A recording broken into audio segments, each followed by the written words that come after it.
What's up, my good people? I'm your host, Steve Holmes. You're watching another episode of The Real. I missed y'all. There's a lot of stuff I missed because I didn't do a show last week. So I go back and touch on a few things, and then we'll jump to like the news of the day. There's a lot going on, y'all. There's a lot. It's a lot. So we're gonna try to get through it all. My plan is to get through enough of the show and then open up the phone line, and so that I'm interested on a couple of topics. I really am interested to hear from you all, but I got so much to go through that I don't know if we're gonna have time for that. So we'll see where we are when the time gets there. So yeah, let me just go ahead and I know I like to say what's up to my peeps real quick. What's up, bro? How you doing, Gerard? Oscar, what's up, my man? What's up, sis? Hell Wildcats. HBCU band talk. Theron, what's up, bro? Thank y'all for joining me. So last week, let me just be honest. I I was tired last week, and we had basically had this fall break for our daughters, and so we were in Orlando. We hung out there for a few days, and so I knew that coming back, I was going to be gassed, and I just needed to reset some stuff, and so I did that. Took the show off last week just to reset. As you all know, I am working with the school now, in an official capacity, so that has also been a time allotment thing that I have had to make some adjustments to. And so yeah, I just wanted to make sure that I'm good and that I can keep doing a show for y'all, because it is a bit of an effort to pull it together on Tuesdays. But it's a labor of love. I always enjoy doing it. I love talking to y'all. I love just getting the information out there so that you guys can decipher it and build your own opinions around things. So I really do appreciate y'all. And then, not to mention, like, we're in homecoming season. Like, we're kind of in the window now where everybody's kind of focusing on what's going to be happening in Daytona over the next couple of weeks. So yeah, I needed to take a quick breather before that run. So yeah, thank y'all. If you can, I really do have some important things to talk about, and we'll get to those later in the show. If you know people who said they were going to tune in to the show tonight, go give them a quick reminder. Tell them to tune in tonight. I really want to get as many opinions, especially in the chat and on the phone line, if we get to that, as possible. And so yeah, let's start the show like we always do. I'm already rambling, 3 minutes in, and so let's get with it. Real MVPs for the most recent list. Now, because last week I still think was September. I just combined the last list and then the list for that I got this week. And so for those of you that are joining us for the first time, our real MVPs are people who contribute to the show financially, and they give their hard earned money to the platform to help us, because we are a Wildcat run operation. We are unofficially we are not officially affiliated with the institution. We are our own separate thing, so we have no budget, right? We just have us. We got each other, y'all. So in order to keep this going and pay for subscription fees or equipment or other things, and sometimes we like to be benevolent with our students, we do that from a grassroots standpoint, and we solicit donations and contributions from you all. So the people that have done that, I have them listed here. Deron, who's given 5 times this month. I guess that would include October, but still, that means Deron has given every week we had a show, even the week we didn't have a show. And so let me personally give you a huge shout out, brother. I appreciate your contributions to the show, which is crazy. Eric, 4 times last month. Maybe it was 3 times last month and 1 this month. I didn't get to lay out. Adrian, Judy, Jock, Jason, Zaire. I don't know how to say that name. I'm sorry. Zuriel. Zuriel. I'm pretty sure there's a better way to say that. That sounds better than how I'm doing it. But that's a new name. So welcome, number one, to the platform, and thank you for your contributions. Mr. Vernon, who calls in from time to time, Kathy, Tundra, Lucretia, Gerard. I got Mr. Vernon on there twice. I didn't even realize that. My bad. And my bro, Breon. So listen, thank y'all for that. Thank y'all for continuing to support the show. If you would like to become a real MVP, it is very easy. There's a little Cash App tag down there. Whatever your heart desires for this platform, we accept it. There's no gift too small. So please and thank you. All right. Let's move on to ways you can support. I always love to do this because I want people to know that even if you don't have it financially, there are ways that you can still help our show out. And the first way is to make sure you are subscribed to the channel. And that helps us because it builds our followers up. We've been sitting around 6 something for like a month. So I don't know what has to happen, but I got to figure out how to get more eyeballs on the show weekly and get more people to subscribe. So again, share the show with someone you know. Even tonight, if y'all want to take the link and drop it in y'all group chats and say, hey, Steve is going live or whatever, that'd be great. Make sure they subscribe. Secondly, follow us on our social channels, Instagram, Facebook, for the same reasons. And then lastly, by directly contributing to the show. And if you guys would so do, that would be great. So yeah, we got some stuff to talk about, and I'm gonna try my best. I hope we can get through it all because we really do have some things that we got to discuss as a family. You know what I'm saying? And then some things we just got to discuss. And I'll start with that stuff first. Let me hit up the comments again. What's up, my brother? Who is that? Lucky. Did I say that right? Lucky? How you doing? I ain't never seen your name on here before. You knew. Wait, whether Fort Valley or Albany State, that's just a bad run of bad luck. Speaking of bad luck, I don't know if this is bad luck, and I didn't comment on this last week.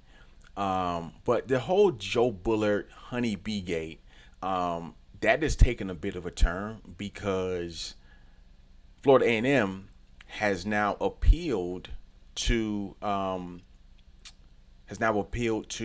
the SWAC about the suspension, and so I don't really know how I feel about that because it's just 2 games and it's a small fine.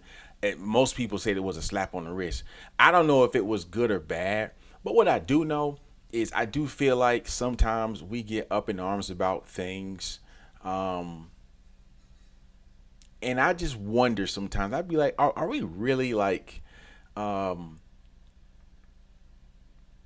we really upset about it? Or is it the school that kind of got in trouble that we like to kind of pick at or whatnot?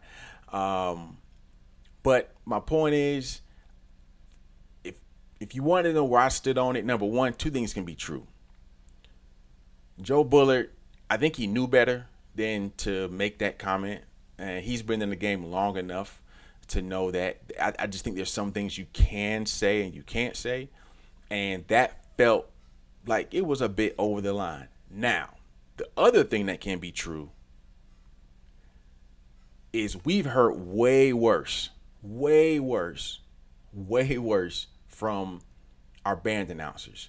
And so people tend to pick and choose what they want to get mad about and what is the line that we draw that becomes the story that allows us to like get all up in arms. Because I'm not gonna lie, Mr. Horatio, one of the baddest announcers that we've ever had, he said some things that was just like, was that above board? Like was that, above the pale? Because it doesn't that could have been taken as a low blow. And after the game, you kind of talk about it, and then it's done and over with. So I didn't get the uproar over this one. I do agree it was a bad comment. I just didn't think all of the stuff that came along with it was completely necessary. So that's kind of my take on that. I just feel like we we have overplayed that storyline a little bit. Now A&M, what I find kind of weird is you got two theories for me. Like number one, are you appealing the 2 game suspension because you actually believe he doesn't deserve the fine and the 2 game suspension? Like you genuinely feel like he doesn't deserve it. That's one thing. Especially if you kind of know that you're probably going to lose the appeal, then I'm like, all right, well, maybe you want to stand up for your guy. Let him know you support him. Let him know, all right, we doing our thing. Or are you just doing it to, I don't know, just hoping to actually get the appeal overturned because you actually think you have a case?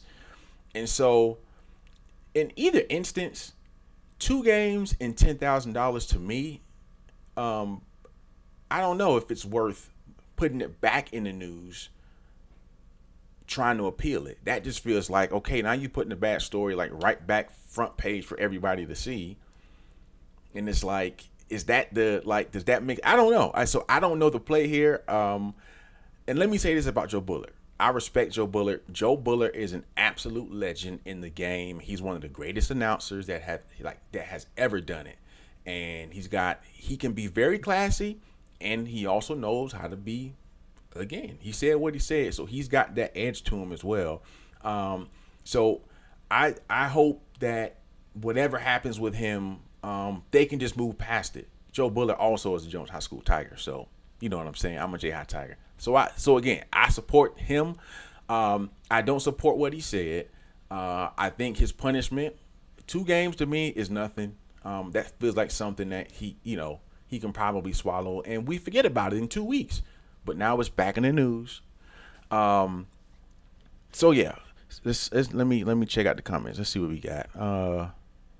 Mr. Hunt says Joe Bullard has been band director since 1975. The social climate is quite different. Yeah, I would agree with you there. Let's just say, Lucretia said, this generation is soft as cotton. It feels that way. Sky Convention says certain topics, comments in today's climate are just not acceptable. He's too old not to know better. That was my first point, is I think he's been around long enough to know what steps he can take. Now, let me say this. I'm not condoning what he said. What he said was wrong. But also, I felt like our reaction to it and the public outcry of what he said was overboard, if you ask me. I'm just like, what? Okay, he said what he said. Even if if Alabama State had came around and said they didn't like it, and then he came out and apologized and we moved on, like, I wouldn't have felt the way, but it just went overboard. Like, I'm like, come on, y'all. But we gonna do what we do, and I think our selective outrage in this day and time is just a thing to behold, because we pick and choose the things we like to be pissed off about. So there's that. Now, I'm about to dive into a little bit of politics for a second, because I think we need to level set here. And I know y'all been seeing this flyer going around, and y'all been seeing the warning and people kind of putting our schools on alert. And so I'm very tuned in with politics. And so I don't follow any of these people, because quite frankly, I don't think we have very many views that matter. But let me ask y'all a question in the chat. And if you want to call in, hopefully if we have time in the show, but in case we don't, let's put it in the chat. Do you feel like HBCUs should be open to having black conservative platforms on their campuses? And just place it in the chat, and let's just talk about it for a sec. If my opinion on it is, if it's rooted in healthy debate and not trying to brainwash kids into thinking the way you think, then I think it's okay. But what I fear about this is that they are cut from the same cloth as Charlie Kirk, right? They are an affiliate of Turning Point USA, and that's Charlie Kirk, that's Candace Owens, that's all of these right wing pseudo MAGA pundits that have really strange takes to me as black people. And so I personally would hope that my institution would never engage with this type of political discourse. I'm okay with political discourse. I feel like as people we ought to be able to discuss our differences. But what they're doing here is a sleight of hand. And you have to understand, and again, I'm not trying to get into the whole Charlie Kirk thing, number one, because I want my account to stay relevant, and I don't want to get banned or shadow banned. But here's my point. One of the issues that a lot of people had with Charlie Kirk is that he would not debate other adults. And if you just go back and look at his videos, you rarely saw Charlie Kirk debating adults, people that knew what they were talking about, people who could stand toe to toe and debate his talking points. And so that's why he stayed on college campuses and he debated children and kids who don't even understand. They don't spend their days debating people online and debating. Like they're going to college to learn. So Charlie Kirk shows up, kids get out there and get behind the mic, and he asks a simple question, and then he just rips it apart because they don't understand how to debate. And that's what he's trained to do. Well, that's what these black individuals have been trained to do. They are trained to debate. Now, they're trained to debate people who they think they can outmaneuver with clever debate tactics. And you can do that on a college campus with very impressionable, very inexperienced students. And so that's where we've got to be careful that they are not coming on our campus to make our kids look foolish. Because a lot of these people, when they have to debate Bakari Sellers, or they have to debate an Angela Rye, or they have to debate just anybody that knows like how to combat some of the crazy talking points and the strawberry arguments that they make. It's easy to beat what they're talking about. It's easy to beat it down. And so they're going to try to come on our campuses, and they are going to try to make viral clips and make our babies look like they don't know what they're doing, like they lost. And that is effective. That is what Charlie Kirk did. That's why you hear so many of college kids regurgitating pretty poor talking points. And again, I got no issues with people who have conservative views. What I do have an issue with is, I'm going to slow down here before I say something I think I'm going to regret. I just think we have to watch who we allow into the hen house.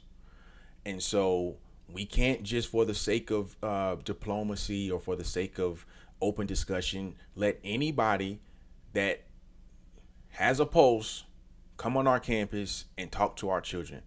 Our HBCUs are our crown jewel, the very best of who we are. Since we've been doing our thing, they have come through HBCUs. And a lot of the people who are running things all around America, CEOs, running businesses, politics, all the things, they come from HBCUs. And so we cannot let, again, people come in there and infiltrate that with crazy points of view. And so my last point to this is one of the reasons why I would be against it. And I'm always open to hear varying degrees of opinions. I think that is necessary. But one of the reasons why, particularly in this time, where I don't think it's particularly healthy, is because they support, for the most part, a regime that appears to be hell-bent on causing harm to people of color, brown people, Hispanics, black, Asians, and how a black person could ever align with that in any direct form or indirect form is beyond me. And so for that reason, I can't let you on my campus because you're gonna be up there in the White House with that administration dancing and drinking champagne and kicking it with all those people who right now, you know, they're looking to do us harm. So, and that's what I believe. And again, I'm gonna leave that there before I say anything that'll get the Av put off the air. So, yeah.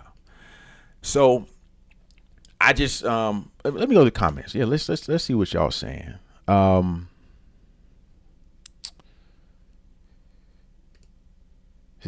Treat these mofos like the Hebrew Israelites. Don't make eye contact. Keep strolling. That listen.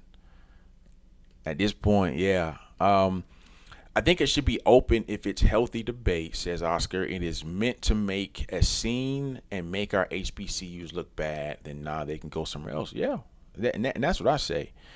Adrian says, I say yes because healthy dialogue is needed on both sides, regardless of beliefs. That's the only way we can truly grow as a society. I agree. I think healthy debate is good. My issue is I don't think they're coming to healthy debate. These are grown adults. These are adults that are our age or maybe slightly younger that are going on a college campus tour really to debate college kids. That stinks to high hell. You know what I'm saying? And so that is different from us sitting down and having back and forth discourse. That is something, what they're doing to me is something different. And I'm surprised there's so many schools on that flyer. Now, I don't know if they're just going to show up on campus or show up at an event or if they even have permission, because let me go back to it. You got Johnson C. Smith, Alabama State, Jackson State. These are all surprised me. Tennessee State, A&M, that one doesn't surprise me. North Carolina Central, Howard, I could see Howard, Hampton, Bowie State, and Lincoln University. And so, yeah, I don't know. I don't feel good about their motives with our children. I just don't. I don't at all. These are the same people that, I don't know that them in particular are in agreement with like dismantling the Department of Education, like all of this stuff. But listen, there's a much bigger picture that I just think we got to make sure we are keeping an eye on. All right, let me finish. Sky Convection says, if they show up, I just want our students to be smart about their interactions and ignore. Yes. Yeah. And this, you know what? And this really is a message, more of a message to our students. To be honest, I think us that are watching this understand what it is, but to the students, to our students, if you are confronted or you come across people like this, I'm going to advise you to just not engage with them. If they are on your campus and they're trying to have an event, don't go. Boycott it. Just don't go. Throw a party and y'all go hang out or y'all go do something or whatever. Go study. But do not engage, because I just don't think they are going to be on our campus in good faith. I could be wrong, but I have enough data on this particular group of people and their parent company Turning Point to know their tactic. It feels genuine until you see how they start to weaponize their debate style against our babies and against our culture. So yeah, it's gonna be a no for me, man. I'm sorry. This is a good point. We should be prepared to debate anyone. We should, but you have to remember, we can debate. We're adults, right? Like, we've been here. We done been around the block. Our college students are still formulating their own opinions about things. And so, to a degree, should they be exposed to conservative views? Absolutely, because before we got into this MAGA stuff, conservatism was a whole different thing, right? It was more about fiscal policy. It was about, foreign diplomacy and all these other things that we used to not really pay that much attention to, but now it's all culture wars. It's all culture wars. It's about men, it's about women, it's about black people, it's about educated, it's about like trans people, like that's all it is. And so that just feels like, yeah, our kids do not need to be debating man or woman or trans or this or that, or they don't need to be debating any of that stuff. They should be in class learning about those things. You know what I'm saying? There's nothing healthy about MAGA. I would probably agree with you there. So yeah, all right. I have spent way too much time. I told y'all. All right, we are getting away from that kind of stuff. Let's get to some school news real quick, some BCU related type things. Oh, let me fix my camera, y'all. Give me a second. There we go. Golden Honors. So if you were nominated, you should have received an invitation to apply to the program. You should have gotten it Monday. No, last week. I don't know what day, y'all. My days are running together. But you should have an email in your email box if you have been nominated. And if you have until the 17th to complete your application. At that point, the judges will then they have a rubric that they have put together, and they're going to grade them, and they are going to take a predetermined number of applications, and you'll be selected to be a part of the first class of our Golden Honors, which is going to be great. So I'm telling y'all, this is going to be really cool. This is our first signature event, and I really think y'all are going to like what we're doing for y'all, for alumni, for young alumni, for the older alumni. And if y'all see how we roll, y'all know we don't really have step on too much. So this is going to be cool. All right. Just trust us on this. And so, yeah, that is that.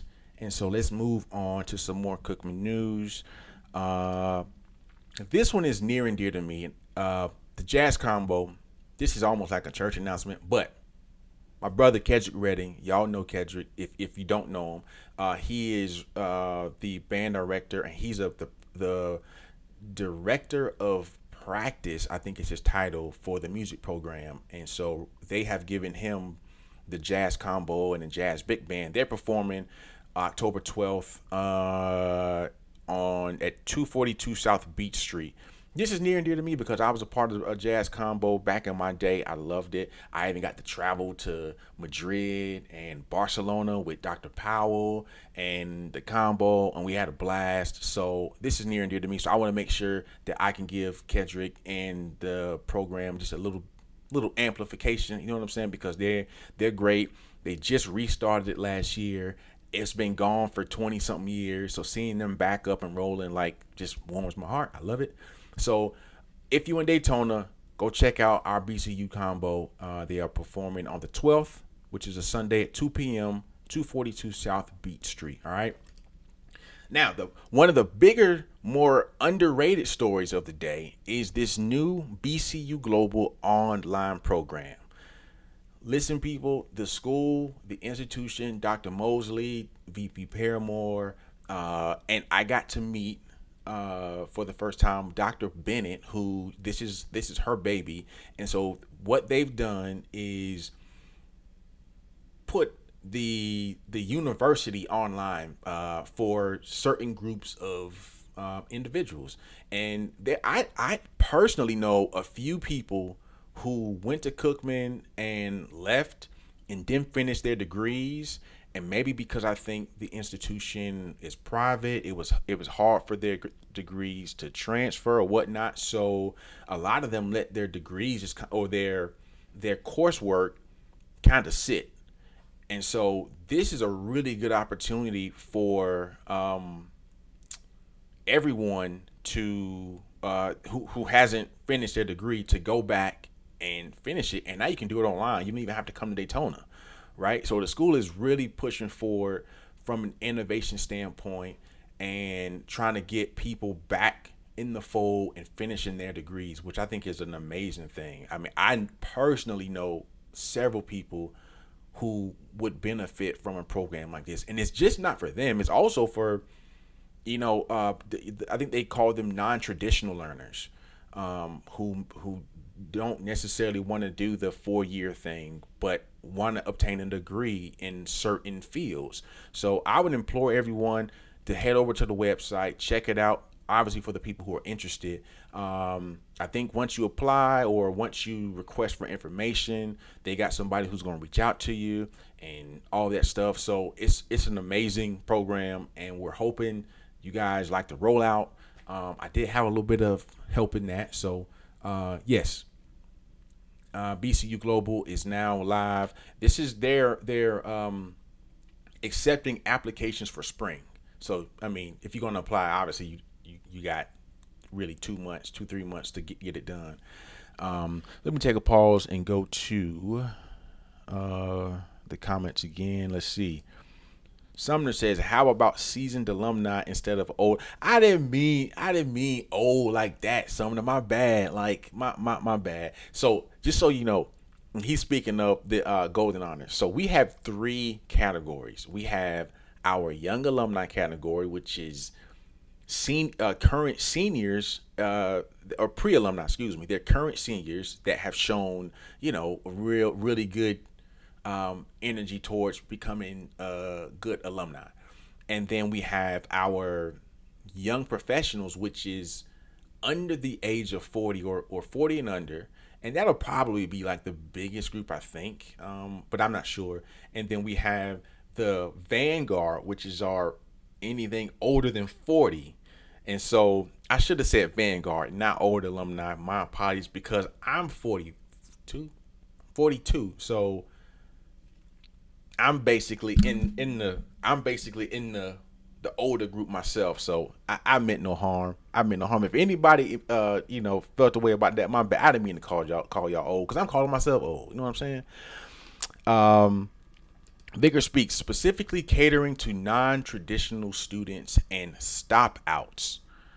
I'm going to guess stop outs are people who stopped, and now you're trying to get them, like they just stopped and you want to get them back. So cool. Breon says, "This is awesome. We'll be able to bring back many Wildcats." Yeah, I think that's the plan. And yes, Vickers says he works in that area, which is great. He's the person that reaches out. So Warnell is gonna be calling y'all to be like, where your money at for this program? Somebody said that's which figures is this? I'm pretty sure this is Warnell. Lucretia says the class has held a lot of students back from graduating. This is great news. The class, really? I thought you had to take the. Oh, you know what? The class was toward the end. You're right. Cool. Mr. Hunt says he'll be 50 next month. God bless you, Mr. Hunt. God bless you, brother. All right, y'all. Couple more stories. They're all important. Y'all saw the game Saturday. I'm not gonna hang too hard on this because our final story is about the band, so I want to spend some time on that. But before the game on Saturday, I was talking to my buddy. I had called him and I told him, I said, you know what this game against Alabama State is like. Y'all remember when you were in like math class and you would be doing a problem, and at the end of the algebra problem or whatever problem, the teacher would tell you to check your work, and so you would go and you would like reverse the problem to make sure it worked the other way so you could check your work. Saturday, I told my buddy, I said this game on Saturday against Alabama State is a game for us to check our work from the Alabama A&M game, because everybody felt good from that game, but I'm like, wait a second, Alabama State right now look like they are the dog right now in the SWAC East. So if we're good and we compete against Alabama State, then that means what we were doing last week, we might be able to replicate that for the rest of the year. And so that was basically a check check our work kind of game is what Saturday was. Well, y'all, we checked our work and the problem was wrong, basically. Um, we got beat. We got beat up. We got beat up pretty good on the defensive side of the ball. I'm not worried about us offensively. I've seen enough of the offense now to know we can move the ball when we need to. We got enough weapons. I'm not worried about us moving the ball. On defense, we had no resistance at all, and it was so discouraging watching them score at will almost every time they got the ball. And if we got to stop, it was kind of like, I don't know. But let me say this: that boy, Body, the QB, that listen, man, I Jackson State obviously is probably the only team right now that I think is good enough to beat them. But right now, Alabama State is the best team that I've seen in the SWAC. They are good. They reminded me of 2010 Bethune-Cookman with Brian Jenkins. Like, they're that potent on offense and good enough on defense. They still gave up 35 to us. But I think we're really good on offense. We're not good on defense. Like, maybe we are good, and maybe they're just that much better than us on offense. But that's a good team. So hats off to them. Don't get mad at Coach Woody. Don't get mad at nobody coaching. We lost to a better team. Cam Ransom was throwing bad passes. Timmy McClain was hit and miss. I mean, yeah. That was one that was tough to watch. And so I was surprised at how much they controlled the game. And we outgained them, I think, on yards. Normally I'll put the stat thing up, but I think we outgained them on yards, and they still beat us by 2 touchdowns, 3 touchdowns, which is crazy. But I think we also had 3 turnovers. We had a fumble and 2 interceptions. And so, y'all, we got to pump the brakes on the football team. Now, I will say, I feel good about us Saturday. I feel good about our team Saturday. We should win on Saturday. We at home. Southern is 1-4 or 1-3. We should win Saturday. In fact, I'm going to go out on the limb, and we should probably win our next 3 or 4 games. The next game that we have that me personally I'm circling is, of course, Jackson State, and that's the week before Classic or 2 weeks before Classic. So the next 3 or 4 games, I'm picking Bethune-Cookman. I feel like we're that good offensively that we can score, and if the defense, and I don't think we're going to see another offense like Alabama State's offense, but if our defense can just shore up the stuff from Saturday, I think we'll be good. I really think we'll be good. So that's that. So let's go ahead and talk, because I about this thing with the band, and I'm going to give you guys, I don't really know how to parse this. I do have some inside information, and I was reading some of the not quotes. I was reading some of the comments online, and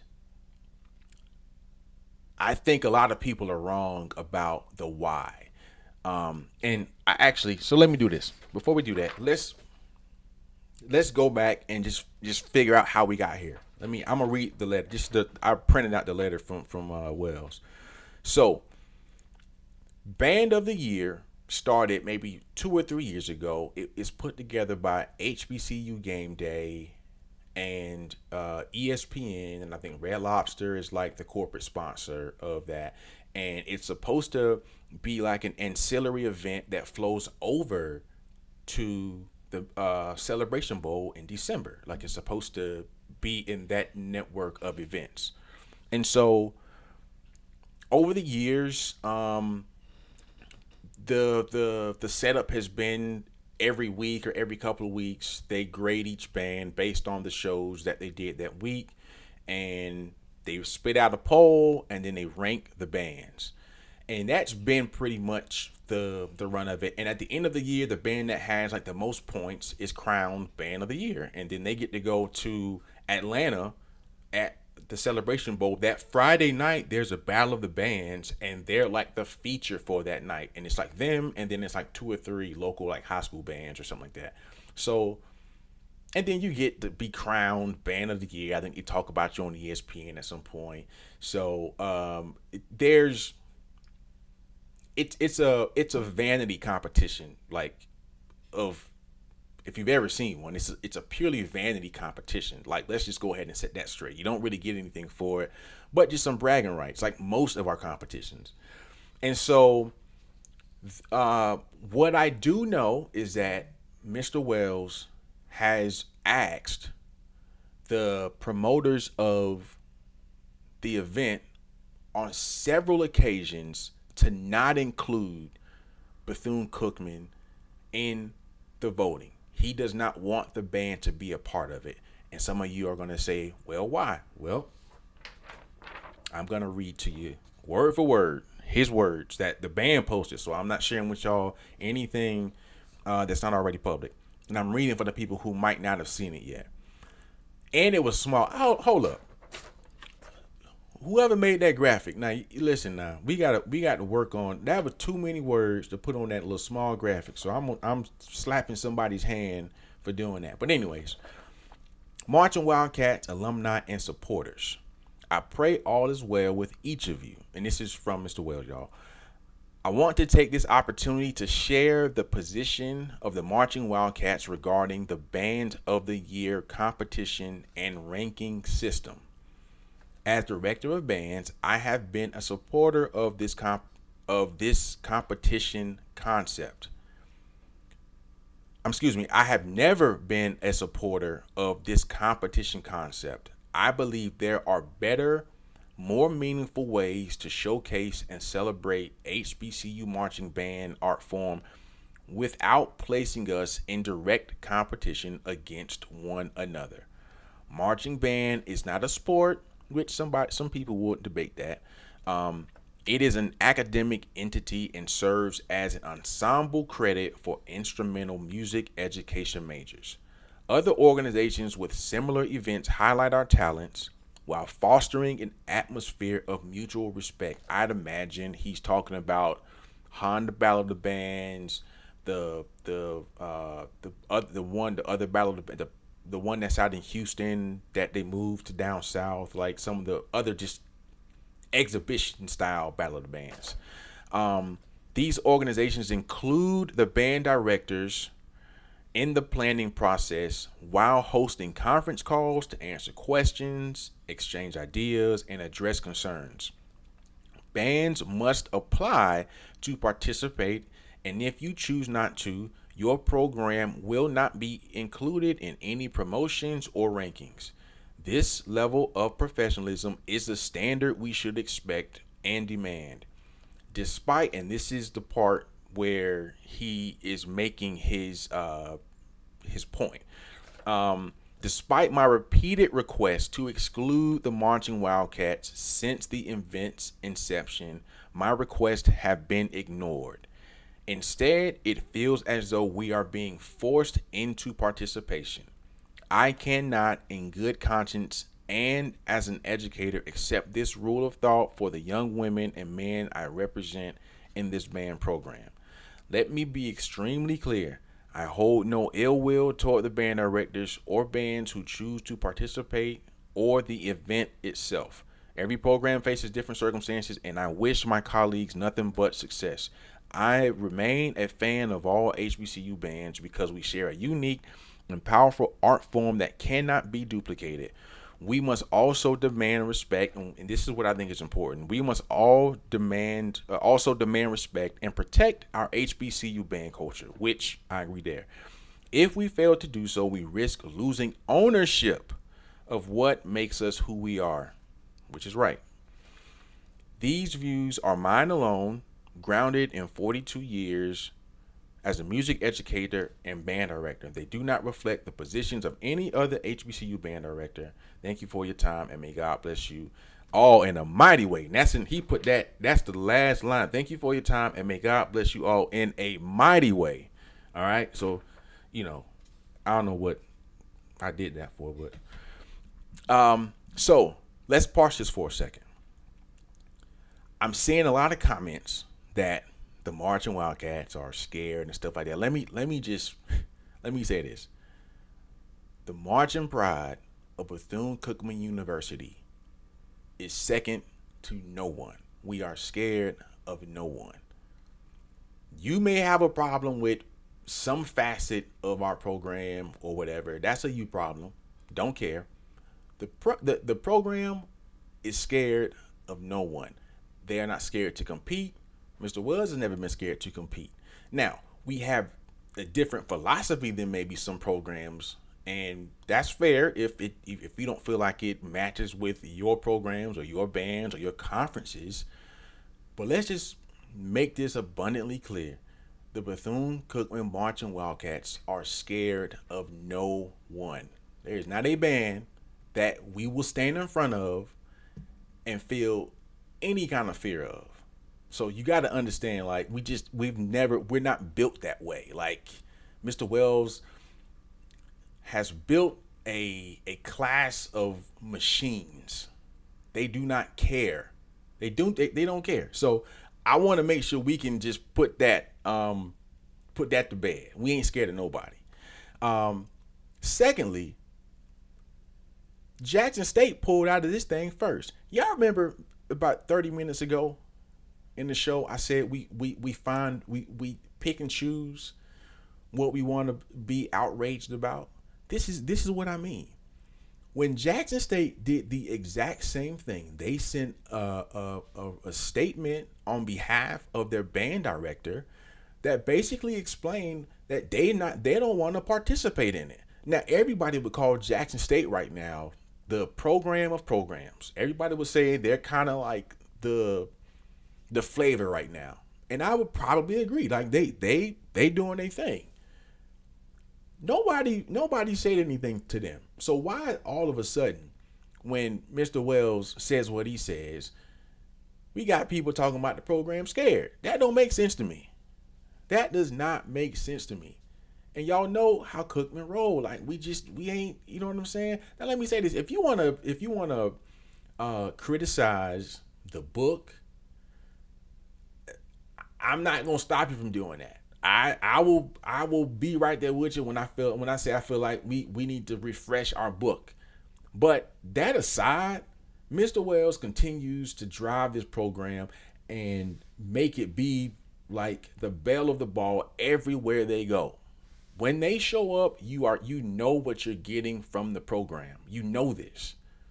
And so I think in a large part, he feels disrespected because he asked those people to don't put us in your competition.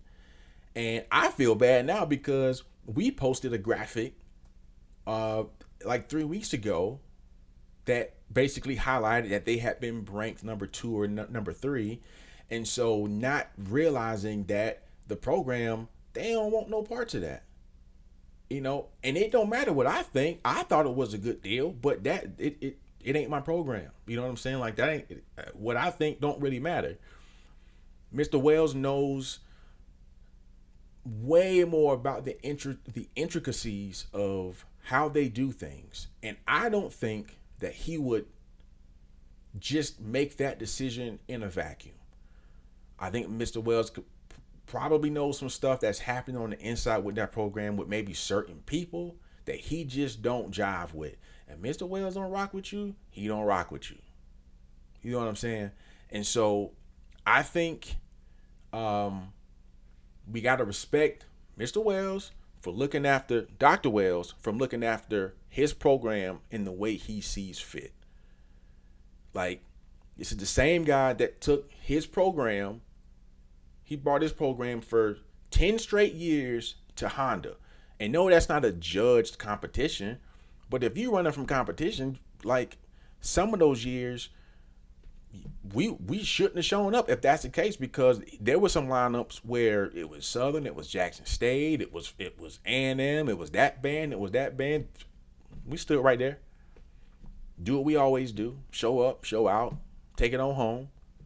And so I just feel like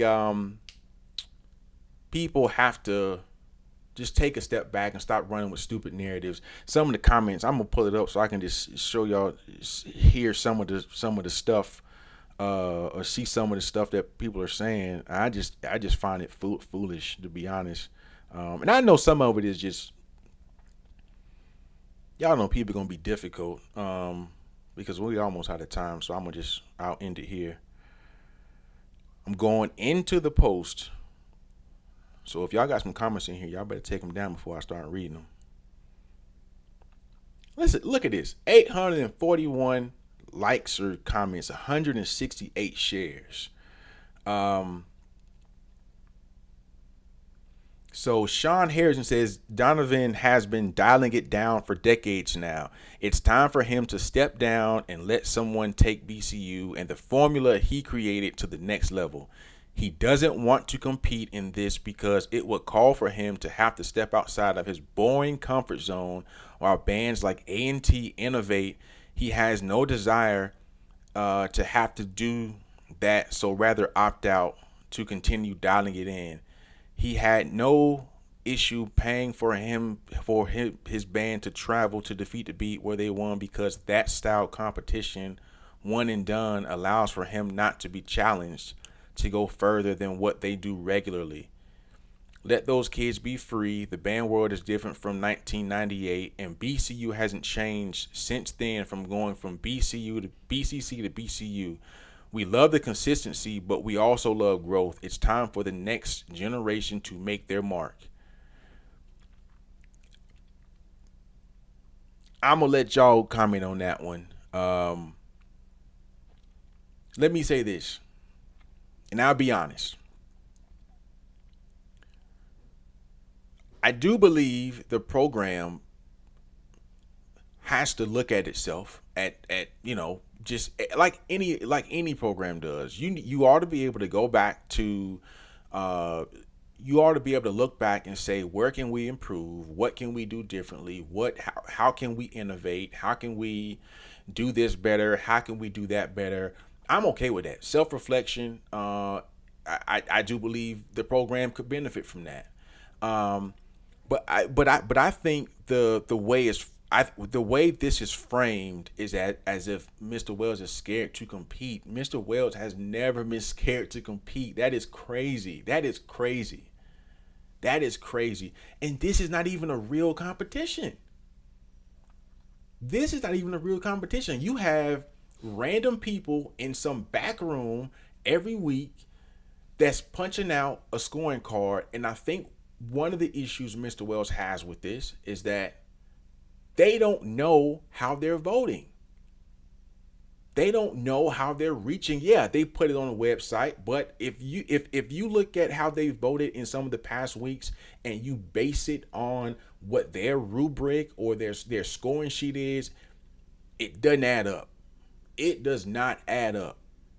And so I believe there may be some shenanigans going on with how they do the voting, and I think that's one of the reasons why he's just like, you know what, I'm straight. I'm good. And so the notion that Mr. Wells is scared is just that is silly. That is silly. What else we got? Now I know this person. She says, just say y'all don't have stand music for fifth quarter. I don't know what that has to do with anything, because there is no fifth quarter in this thing. But whatever. Yeah. So these are the kind of comments that we're getting. They say, yeah, no, this competition is forcing everyone to work harder. I wish y'all could see how hard that program works. I wish y'all could see how efficient. You know what? Yeah, I wish y'all could see how efficient their rehearsals are. Yeah. So again, I disagree with a lot of some of those bad takes. Some of the takes, I'm not gonna lie, I agree with. Our program needs some updating in some areas, but they have been good for a really long time, and anytime they present, they represent well. And if you're a band head and you're looking at videos all day, every day, and all you do is critique bands and your life is all about bands, yeah, you're gonna feel like you've seen everything there is to see with Bethune-Cookman. But to the general public, every time they present, every time they go out, you almost never hear anybody say, "I didn't like them. They wasn't that good."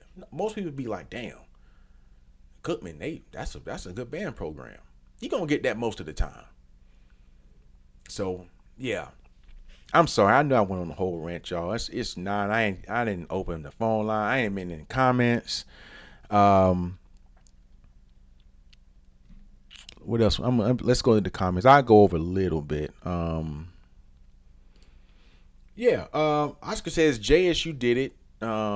And there was minimum discussion, which is crazy to me because I think JSU is one of the most talked about programs right now. When they pulled out of it, you didn't get all of this. You didn't get all of this. You didn't have nobody calling them scared. Nobody would dare call them scared. So again, why is that now the narrative for Mr. Wells and Bethune-Cookman?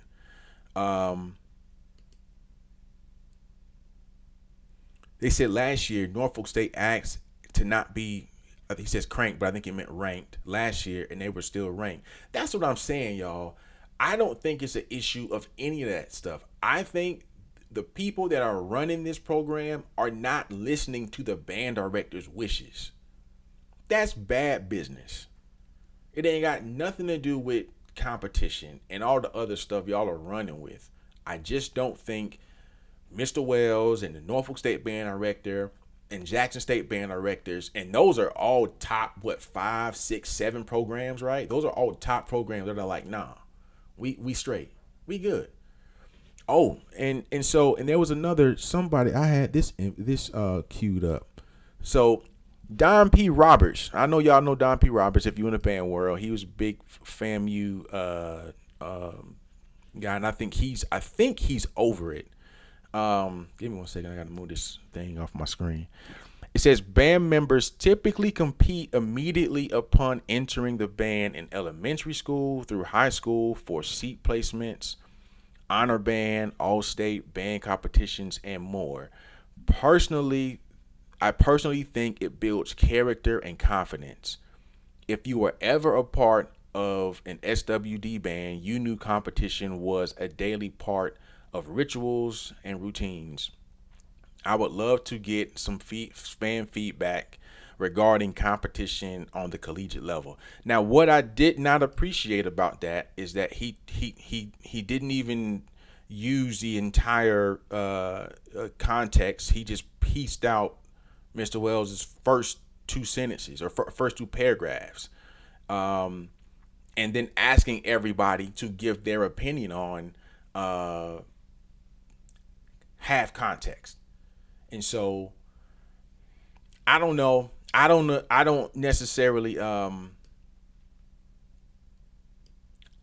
half and half. I wanted the band to participate, but as I'm hearing things about how people are doing things inside of the program, then I'm like, yeah, at this point it's less about the publicity my program gets and more about protecting the integrity of band culture, protecting the integrity of the craft, protecting the integrity of the students.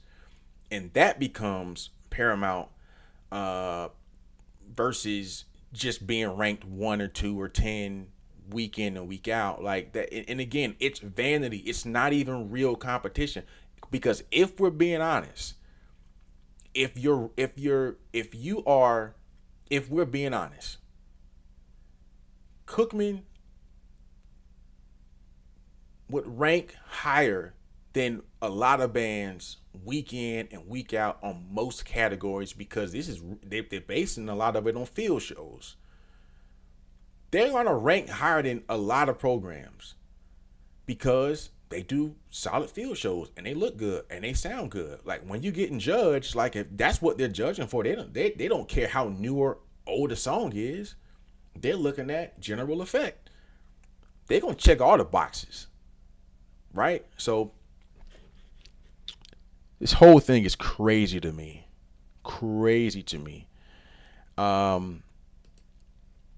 Lucretia says, I wish most could see how much it takes to march on that field and be in uniform. It's a lot, and I wouldn't trade those days for nothing in the world. Listen, man, there's a reason why Bethune-Cookman looks the way they do, and your program looks the way it does. There's a reason. And yeah, y'all may have a book that go to the end of the earth. 40 songs, 50 songs, and this and that. And again, I get it. But Bethune-Cookman looks and sounds like a collegiate program every time they step out. Every time.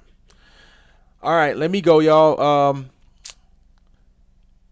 Hold up. Let me make sure I get hit all the comments. I swear every week I miss some comments.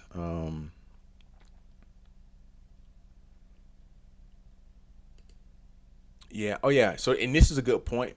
People are missing the fact that he requested to not participate since last year. I would be pissed off too if I'm like, "Yo, dog, we straight. We don't want to do this. Can you please take us off the list?" And then a whole year, you see your band being included, and then you ask them again, and then the next year, not only are you included, but you're ranked in like the top 2 or 3. I'd be pissed off too. I would be pissed off too, because at that point it's principle. It's like, yo, dog, I asked you to not do this, so now I gotta go out here. I gotta draft a letter. I gotta say all of this stuff. I gotta put ESPN Ballad of Bands on blast. I gotta put the people behind it on blast, all because you wouldn't do what I asked you to do last year. It's crazy, man. It is crazy. Say, did people forget about marching orders? No, they didn't forget about it. Listen, you watch that marching orders. You watch Mr. Wells on that marching orders Netflix thing one time, and you would not ever think that this man is not a competitor. He want his program to look and sound better than everybody's program. Period. Point blank. He don't care. When he line up next to you, he want to look and sound better. Period.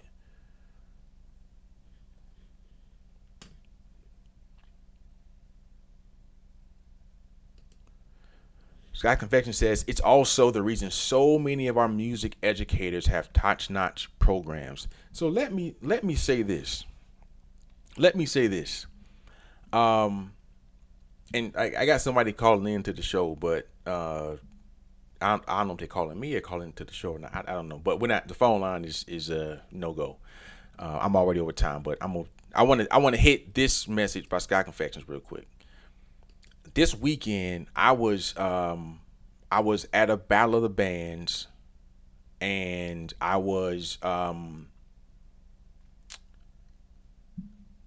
my daughter, her program, and it was like 9 or 10 other bands there, and I don't know how many of the band program how many band programs were there, but I know there were at least 4 or 5 Bethune Cookman band directors or arrangers that were there that had their programs there. And let me tell you something.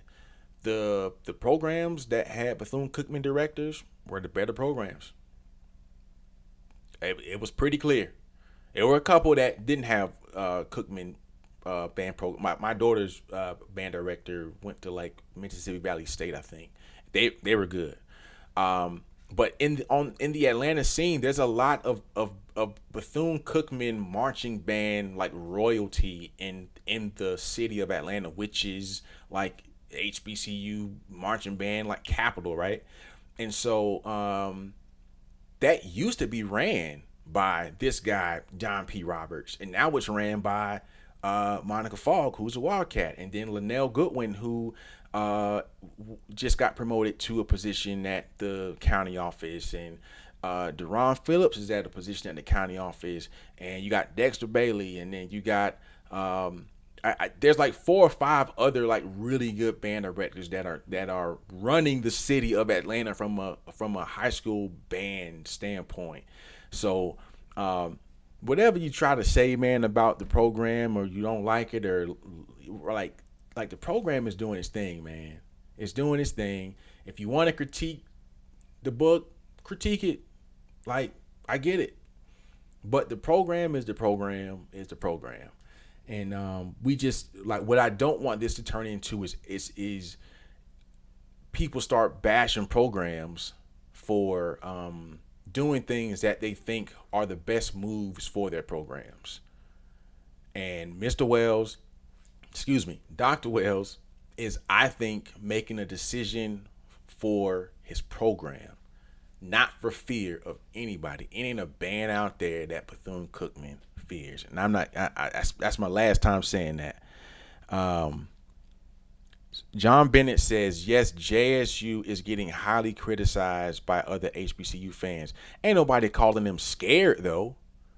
Like, I don't think nobody's calling Jackson State scared. And if they are, they don't mean that, because no real HBCU, like, band aficionado would dare call that program scared.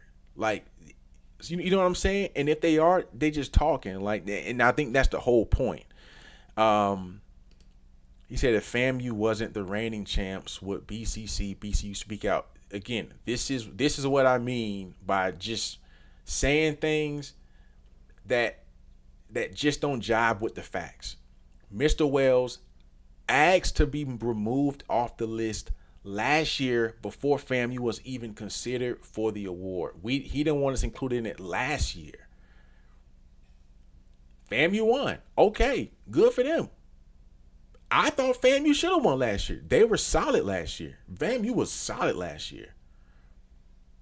This year, he asked them again, leave us off the list. And guess what? We're back on the list. Ain't got nothing to do with FAMU. Y'all making it about everything else but what he's telling you what it's about in his letter. He's telling you why he's not doing it.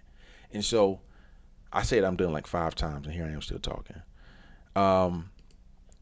Victoria says, who said FAMU's the reigning champ? Yeah, so to be fair, FAMU did win it last year. But yeah, it's all good. It's all good, y'all. So listen. We got to be better. We got to be better than just hearing something and then start talking on it and then commenting and all this stuff. And I went on a bunch of rants tonight. I'm sorry, y'all. We back at it we back at it again next week, and I think I'm gonna have a guest next week working on that. And what else? I just want to make sure I'm not forgetting anything. Yeah, homecoming. I didn't even get to talk about homecoming. I want to dabble into that a little bit, but we had to talk about these other more pressing issues. But yeah, I think that's all I got. I appreciate y'all joining me tonight. It's been real. And so, as always, if you want to be a real MVP, or if you just want to contribute to the show, like I know some people will contribute and be like, I don't put my name, or I don't want no recognition.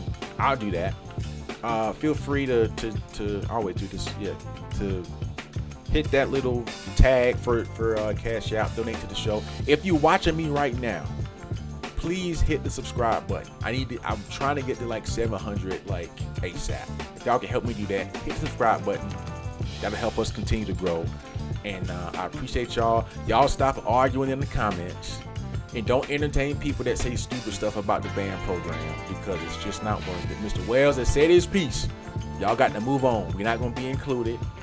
The MAGA people, when they jump, if they coming on campus and talk that BS, listen, we not hearing it. I don't got no issue with conservatives, but we need to protect our babies, all right? Peace.